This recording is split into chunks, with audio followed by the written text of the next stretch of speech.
سيدنا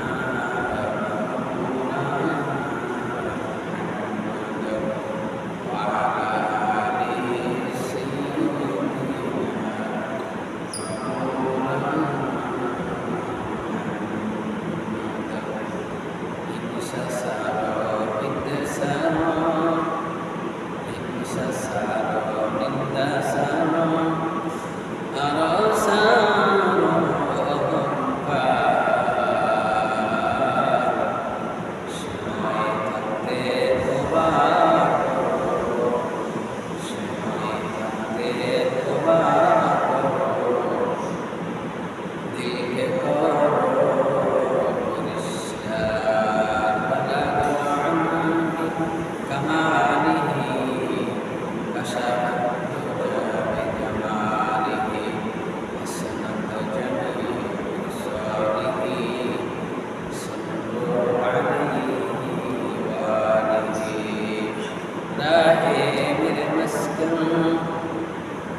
আজ থেকে বহু বছর আগে এই দুনিয়ার বুকে ছিল না কোথাও আল্লাহর নাম কোনো মানুষের মুখে, ছিল না কোথাও আল্লাহর নাম কোনো মানুষের মুখে। মন্দিরেতে বাজিত মন্দিরেতে বাজিত ছিল না জানের ধ্বনি। এমন সময় পাঠালেন আল্লাহ, এমন সময় পাঠালেন আল্লাহ আমাদের নবী গোলাম রব্বানী। লা ইলাহা ইল্লাল্লাহ,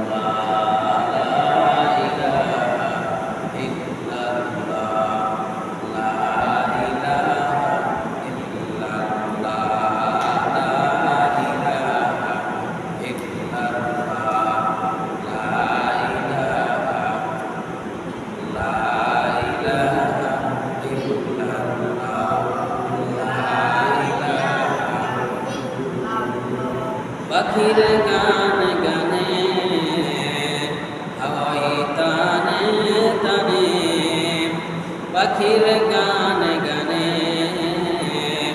হাওয়াই তানে তানে।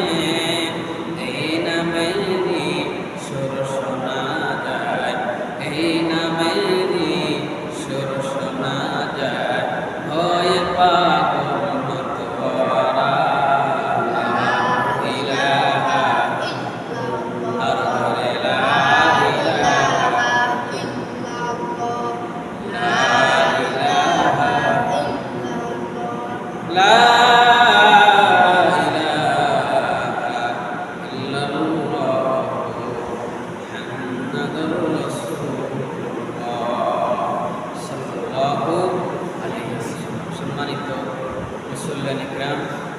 বাসা বাড়িতে বসে আছেন দোয়ার মনি, মাথার মনি, মহতারামা সম্মানিতা মা ও বোনেরা, মহান আল্লাহ সুবহানাহু ওয়া তাআলার দরবারে লাখো কোটি শুকর। আল্লাহ তাআলা আমাদেরকে পবিত্র জুমার দিন পুরুষ ভাইদেরকে মসজিদে এসে জুমা আদায় করা এবং মা বোনদেরকে বাড়িতে বসে জোহরের নামাজের প্রস্তুতি গ্রহণ করা এবং জুমার বয়ান শোনা, উভয় পক্ষকে আল্লাহ তাআলা আল্লাহর দ্বীনের জন্য কবুল করেছেন।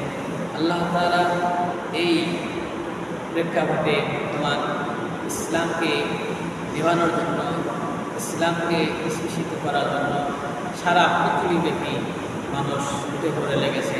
ঠিক এই মুহূর্তে আল্লাহ তাআলা আমাদেরকে ইসলামের নাম নিশানা উঁচু করার লক্ষ্যে, আল্লাহর বিধিবিধান বাস্তবায়নের লক্ষ্যে আল্লাহ তাআলা আমাদেরকে এতটুকু তৌফিক দান করেছেন যে আল্লাহ সেই রাজাধিরাজ মহাদিরাজ মহান সত্তা, মহান মালিক, মহান প্রভু, মহান আল্লাহ সুবহানাহু ওয়া তাআলার দরবারে আমরা সকলেই শুকরিয়া আদায় করে বলি আলহামদুলিল্লাহ। আল্লাহর প্রশংসা মুখ ভরে উচ্চ আওয়াজে গায়ের সমস্ত শক্তি গলায় এনে আমরা আবার করি আলহামদুলিল্লাহ।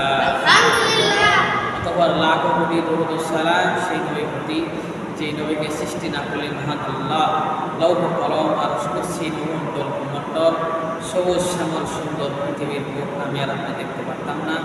যেই নবীকে সৃষ্টি না করলে মহান আল্লাহ তাআলা আমাদেরকে এই পৃথিবীতে অসংখ্য অগণিত নাশ নিয়ামত রাজির মধ্যে ডুবে রেখেছেন, হয়তো বা সেগুলি সম্ভব হতো না। আল্লাহ তাআলা আমাদেরকে আজ এই জুমার নামাজ সহ আল্লাহর অন্যান্য বিধিবিধান মেনে জান্নাতের সুবহান তৌফিক অর্জন করতে পারতাম না। যে নবীকে সৃষ্টি না করলে জান্নাত, জাহান্নাম, বেহেশত, দোজখ, বিধান, ফজরাত, আসন আল্লাহ তাআলা কিছু সৃষ্টি করতেন না। সেই নবীর ফাইলে, সেই নবীর আত্মায়, সেই নবীর মোবারকে আমরা সকলে করি সাল্লাল্লাহু আলাইহি ওয়াসাল্লাম। নবীজির শান মান উঁচা করার লক্ষ্যে, নবীজির ভালোবাসা পাওয়ার লক্ষ্যে, নবীজির সুপারিশ পাওয়ার লক্ষ্যে আমরা আবার করি সাল্লাল্লাহু আলাইহি ওয়াসাল্লাম। আবার সাল্লাল্লাহু আলাইহি ওয়াসাল্লাম। আল্লাহর নবী মুহাম্মদ রাসূলুল্লাহ সাল্লাল্লাহু আলাইহি ওয়াসাল্লাম বলেছেন, কেউ যদি আমার উপরে একবার দরুদ করে আল্লাহ তাআলা তার প্রতি 10টা রহমত নাযিল করেন। সুবহানাল্লাহ। কেউ যদি একবার আমার উপর দরুদ করে আল্লাহ তাআলা তার 10টা গুনাহ মাফ করে দেয়। সুবহানাল্লাহ। কেউ যদি আমার উপরে একবার দরুদ করে আল্লাহ তাআলা তার দুনিয়ার জমিনে যেই পজিশনে আছে, যেই পদে আছে, আল্লাহ তাআলা 10টা পদ মর্যাদা বাড়ায় দেন। সুবহানাল্লাহ। আমরা সেই নবীর সামনে আমরা আবারও জোরে নবীর প্রতি দরুদ করি সাল্লাল্লাহু আলাইহি ওয়াসাল্লাম। সম্মানিত মুসল্লিয়ান কিরাম, সম্মানিত মা ও বোনেরা, আমি আপনাদের সামনে গত জুমাতে একটি বিষয় আলোচনা রেখেছি, মনে আছে অবশ্যই, যে পবিত্র কোরআন শরীফের রূপ যে সূরাকে বলা হয়, পবিত্র কোরআন শরীফের দিল যে সূরাকে বলা হয়, এই সূরা ইয়াসিনের শান নজুল এবং সূরা ইয়াসিনের তাফসীর এবং সূরা ইয়াসিনের ফজিলত আপনাদের সামনে গত জুমাতে আলোচনা হয়েছিল।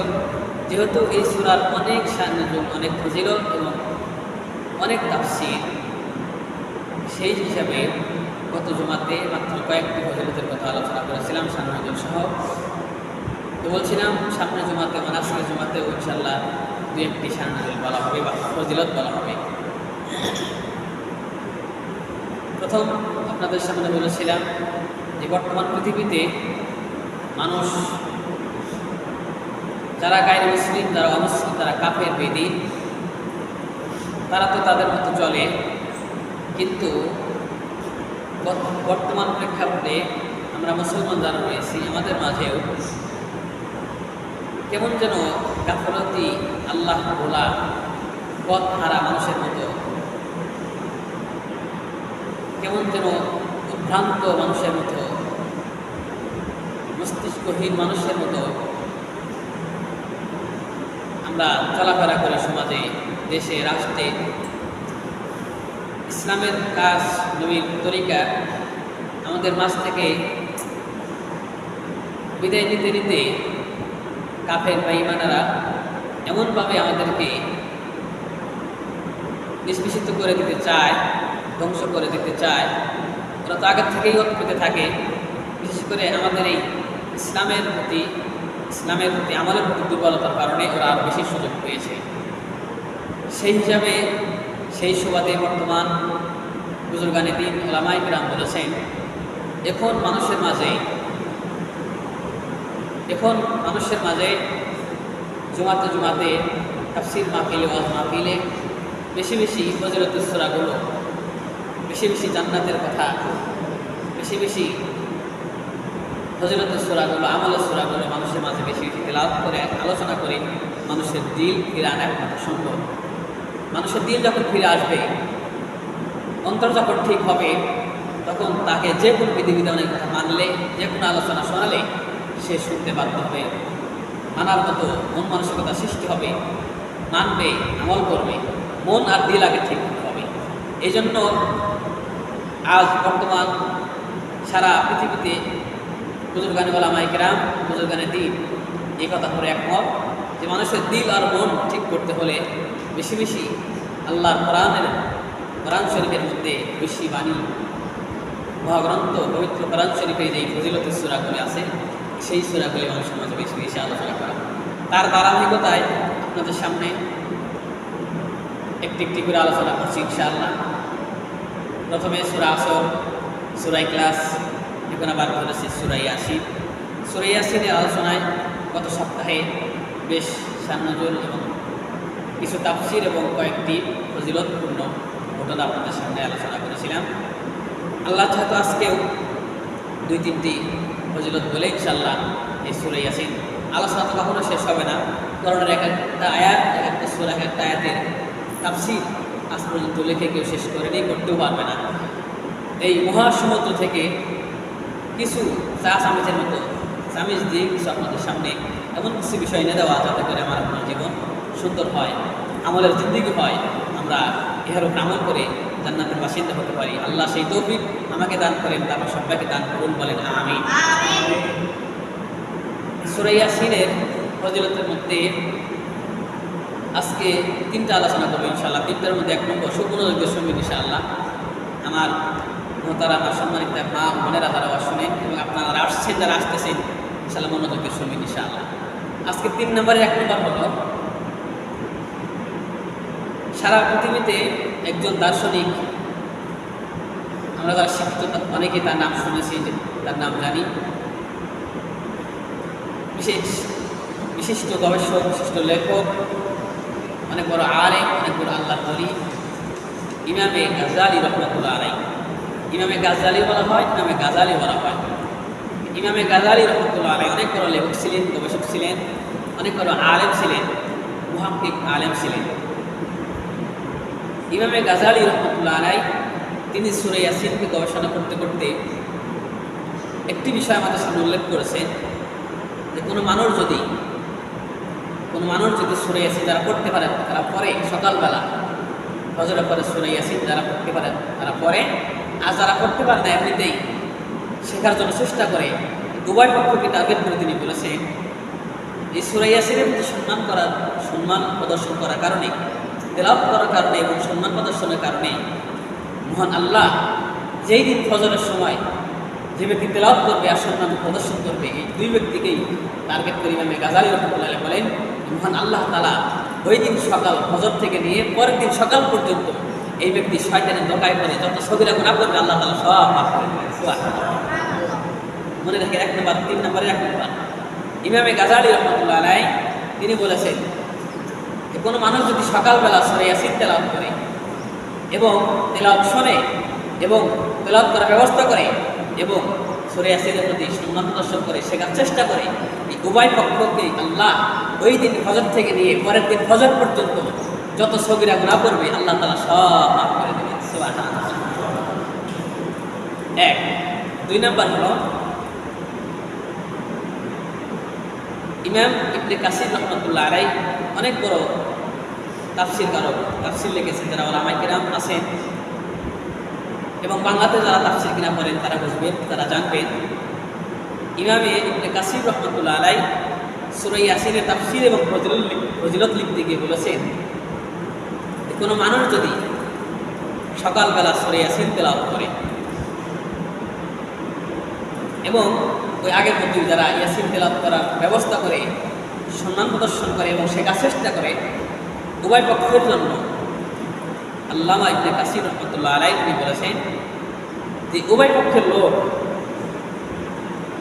একদিন ফজর থেকে নিয়ে পরের দিন ফজর পর্যন্ত রাত দিন 24 ঘন্টার মধ্যে আল্লাহ না করুন কোনো কঠিন সমস্যার মধ্যে পড়লে, যেমন মিথ্যা মামলা এবং হয়রানি, শত্রুতামি, জিনের আসর, কঠিন কোনো সমস্যার মধ্যে পড়ে, তাহলে আল্লাহ তাআলা নিষ্কুদ্রতিভাবে ফেরেশতার মাধ্যমে আল্লাহ তাআলা এই কঠিন সমস্যা থেকে আল্লাহ তাআলাকে সমাধান দান করেন। সুবহানাল্লাহ,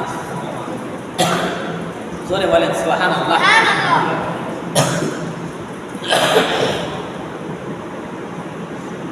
গেল 2। 3 নাম্বার খুব মনোযোগে শুনুন ইনশাআল্লাহ। 3 নাম্বার, আল্লাহর নবীর একজন সাহাবী, অনেক ফজিলত বলা সাহাবী, যে সাহাবীর ব্যাপারে আপনাদের সামনে একটা আলোচনা করেছিলাম, নাম হলো আবু যার গিফারী রাদিয়াল্লাহু তাআলা।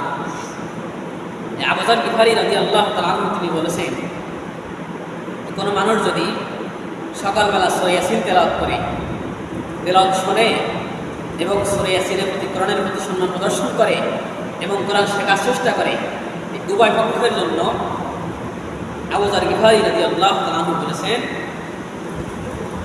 আল্লাহ তাআলা এই উভয় ব্যক্তিকে ফজর থেকে নিয়ে পরের দিন ফজর পর্যন্ত এই মুহূর্তের মধ্যে যদি সে মারা যায়, এই সময়ের মধ্যে রাত 24 ঘন্টার মধ্যে যদি সে মারা যায়, আল্লাহ তাআলা তাকে শহীদের দরজায়, শহীদের খাতায় তার নাম উঠাই দেবেন। সুবহানাল্লাহ।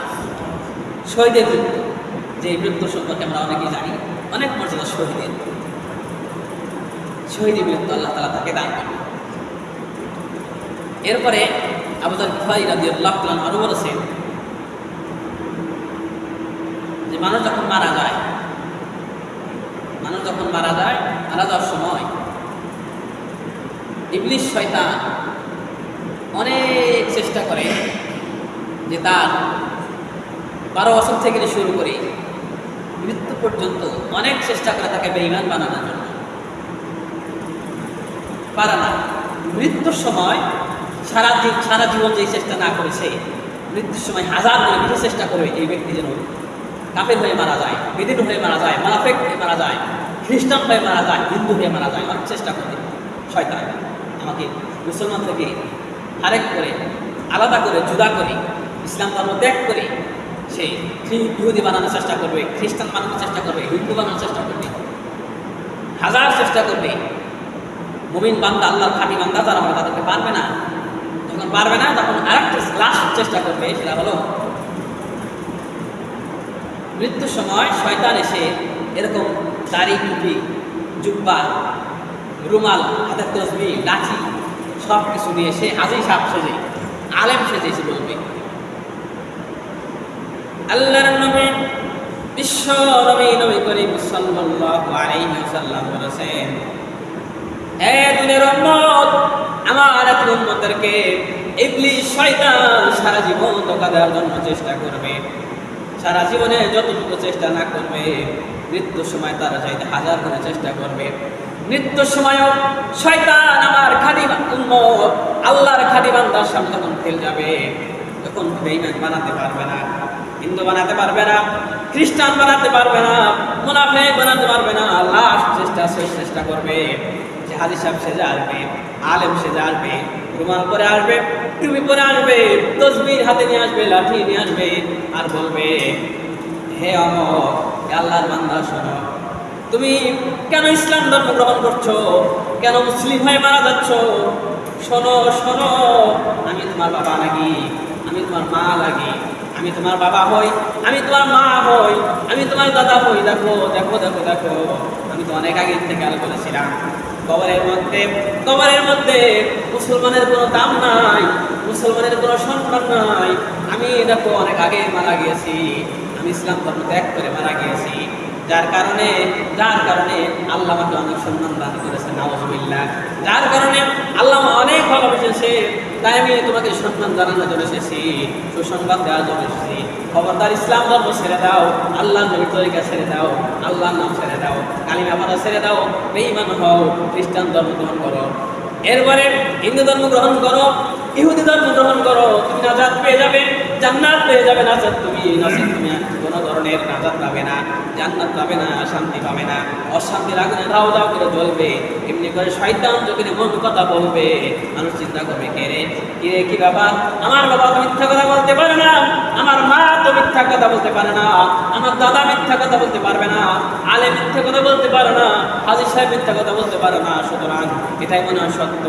ইসলাম ধর্ম ছেড়ে দিয়ে আমি ইসলাম ধর্ম ছেড়ে দিয়ে হিন্দু ধর্ম গ্রহণ করি, খ্রিস্টান ধর্ম গ্রহণ করি, খ্রিস্টি ধর্ম গ্রহণ করি, এরপরে অন্য ধর্মাবলম্বী হই, মুনাফিক হই, হিন্দু হই, কাফের হই, বেঈমান হই। এই চিন্তা চেতনা যখন আসবে, তার মনে মনে মন কলা খাবে, মনে মনে মন কলা খাবে, ইসলাম ধর্ম ছেড়ে দিবে বাপ, বেঈমান হবে বাপ। ঠিক এই মুহূর্তে আবু যর গিফারী রাদিয়াল্লাহু তাআলা বলেন, আল্লাহ নবীর হাতে দলিলতে বলেন, ঠিক এই মুহূর্তে যারা ইয়াসিন তেলাওয়াত করবে, যারা আসলে ইয়াসিন করেছে, ইয়াসিন তেলাওয়াত শুনেছে, ব্যবস্থা করেছে, শেখার চেষ্টা করেছে, আল্লাহ কুদরতিভাবে এই ব্যক্তিকে বেঈমান বানানো থেকে, হিন্দু বানানো থেকে, খ্রিস্টান বানানো থেকে, ইহুদি বানানো থেকে হেফাজত করিয়া আল্লাহ তার মুখে কালিমা জারি করে দেবে। সুবহানাল্লাহ, যারা বলে সুবহানাল্লাহ, লা ইলাহা ইল্লাল্লাহ, লা ইলাহা ইল্লাল্লাহ, লা ইলাহা ইল্লাল্লাহ, লা ইলাহা ইল্লাল্লাহ, লা ইলাহা ইল্লাল্লাহ। থাকিতে দেখি করো সদা, কাজে লাগিবে তোমার সন্ধ্যাবেলা, অন্ধকার কবরে তোমার, অন্ধকার কবরে তোমার থাকতে হবে একলা। লা ইলাহা ইল্লাল্লাহ, লা ইলাহা ইল্লাল্লাহ, লা ইলাহা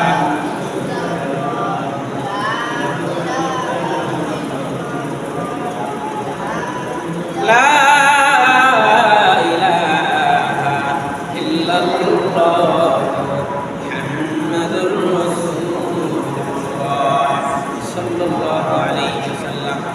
আল্লাহর বান্দারা, নবীর উম্মতেরা, আল্লাহ নবী করিম সাল্লাল্লাহু আলাইহি ওয়াসাল্লাম এক হাদিসের মধ্যে বলেছেন, দুনিয়ার মানুষ তোমরা যদি বেশি বেশি সূরা ইয়াসিন তেলাওয়াত করতে পারো, মহান আল্লাহ সকাল থেকে নিয়ে রাত পর্যন্ত আল্লাহর কুদরতি রহমতের ফেরেশতার দ্বারা তোমাকে ইবাদত করবে।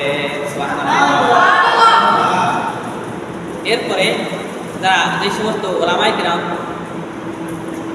তাফসীর লিখেছেন, একজন মুফাসসির, অনেক বড় মুহাক্কিক আলেম, অনেক বড় মুফাসসির, অনেক বড় আলেম, আল্লামা সানাউল্লাহ পানিপতি রহমতুল্লাহ আলাইহি, তিনি তাফসির বাইজাবি লিখেছেন, তাফসিরে মাজহারি লিখেছেন। তিনি এই সূরা ইয়াসিন তাফসিরে একটা কথা বলেছেন যে কোনো মানুষ যদি সূরা ইয়াসিন সকালবেলা নিজে পড়ে এবং অন্যকে পড়ানোর ব্যবস্থা করে এবং তেলাওয়াত শোনে এবং শেখার চেষ্টা করে, এই উভয় পক্ষকে আল্লামা সানাউল্লাহ পানিপতি রহমতুল্লাহ আলাইহি বলেছেন যে এই ব্যক্তি যখন ইন্তেকাল করবে, মারা যাওয়ার সময়, ওই যে বললাম শয়তান অনেক ধোঁকা দিবে, ধোঁকা দেওয়ার সময় তার ঈমান, তার আমল, তার নামাজ, তাহাজ্জুদ সব সে ভুলে যাবে, ভুলে গিয়ে শয়তানের ধোঁকায় পড়ে অন্য ধর্ম গ্রহণ করবে ভাব। ঠিক এই মুহূর্তে আল্লামা সানাউল্লাহ পানিপতি রহমতুল্লাহ আলাইহি বলেছেন, আল্লামা সানাউল্লাহ পানিপতি রহমতুল্লাহ আলাইহি বলেছেন, নবীজির হাদিস নিয়ে, আল্লাহর কোরআনের সূরা ইয়াসিনের তাফসীরে লিখতে গিয়া নবীজির হাদিস নিয়া আল্লামা সানাউল্লাহ পানিপতি রহমতুল্লাহ আলাইহি বলেছেন, কোন মানুষ যদি ইন্তেকাল করার সময় ইসলাম ভুলে যায়, আল্লাহ ভুলে যায়, নবী ভুলে যায়, ইসলাম ধর্মকে ভুলে যায়, কোরআন ভুলে যায়, ঠিক এই মুহূর্তে যদি তার কোনো ছেলে, তার কোনো মেয়ে, তার কোনো নাতি, তার কোনো পুতি, কোনো মানুষ যদি তার পাশে বসে সূরা ইয়াসিন তেলাওয়াত করে, মহান আল্লাহ একদল রহমতের ফেরেশতা পাঠান, ওই শয়তানকে লাথি মেরে সরা দেয়, আর এই ব্যক্তির জবান দিয়ে লা ইলাহা ইল্লাল্লাহু মুহাম্মাদুর রাসূলুল্লাহ বের করে দেন। সুবহানাল্লাহ, জোরে বলেন সুবহানাল্লাহ। মানুষ মারা যাওয়ার সময় শয়তান অনেক ধোঁকা দিবে। এই ধোঁকায় যারা সাধারণ মুসলমান তারা ধোঁকা করে যাবে। আর এই মুহূর্তে কোনো মানুষ যদি সূরা ইয়াসিন সকালবেলা তেলাওয়াত করে এবং শোনে এবং সম্মান প্রদর্শন করে এবং শেখার চেষ্টা করে, উভয় ব্যক্তি যদি এমন সমস্যা পড়ে তখন আল্লাহ নিষ্কুঞ্চিতভাবে একদল ফেরেশতা পাঠাবেন। এই ফেরেশতা এসে শয়তানকে লাথি দিয়ে সরায় দেবে। আর এই ব্যক্তির জবান দিয়ে সূরা ইয়াসিন তেলাওয়াত করেওয়ালা ব্যক্তির জবান দিয়ে আল্লাহ তাআলা লা ইলাহা ইল্লাল্লাহু মুহাম্মাদুর রাসূলুল্লাহ উচ্চারণ করাবেন। সুবহানাল্লাহ। এই জন্য আমরা যারা সূরা ইয়াসিন তেলাওয়াত করতে পারি ইনশাআল্লাহ তেলাওয়াত করবো। যারা তেলাওয়াত করতে পারি না, এখন বাংলা উচ্চারণ বের হয়েছে এবং আরবিতে শেখার চেষ্টা করবো। দরকার হলে হুজুরকে ঠিক করে, আলেমকে ঠিক করে আমরা এই সূরা ইয়াসিন তেলাওয়াত করার চেষ্টা করবো। অথবা বাড়িতে যে করতে পারে, ভাই করতে পারলে ভাবি সাহেবকে শেখাবে, ভাবি পারলে ভাইকে শেখাবে, ছেলে পারলে মেয়েকে শেখাবে, মেয়ে পারলে ছেলেকে শেখাবে। এই পরিবারে যে করতে পারে একদিন একদিন শেখাবে ইনশাআল্লাহ। সূরা ইয়াসিন আমরা সবাই যেন আয়ত্ত করতে পারি, মুখস্থ করতে পারি, সকালবেলা তেলাওয়াত করতে পারি। আল্লাহ সেই তৌফিক সবাইকে দান করেন, বলেন আমিন। আর জোরে বলেন আমিন। আমরা প্রতি জুমার দিন, যেহেতু সপ্তাহে একদিন, এই জুমার দিন আপনাদের অনেকবার বলছি, সপ্তাহে একদিন জুমার দিন মুসলমানদের হজের দিন, মুসলমানদের ঈদের দিন। এই জন্য আমরা সপ্তাহে একটা দিনই তো হজের দিন, ঈদের দিন মানুষ খুশি, হজের দিন এত সব হজ। এই জন্য আমরা একটা দিন আগে চেষ্টা করি ইনশাআল্লাহ। মাঝে মাঝে আলহামদুলিল্লাহ আগে আসে, আবার মাঝে মাঝে একটু লুজ হয়। এই জন্য আমরা ইনশাআল্লাহ জুমার দিন একটু আগে চেষ্টা করবো ইনশাআল্লাহ। এরপরে আমরা একটা জিনিস লক্ষ্য রাখবো ইনশাআল্লাহ।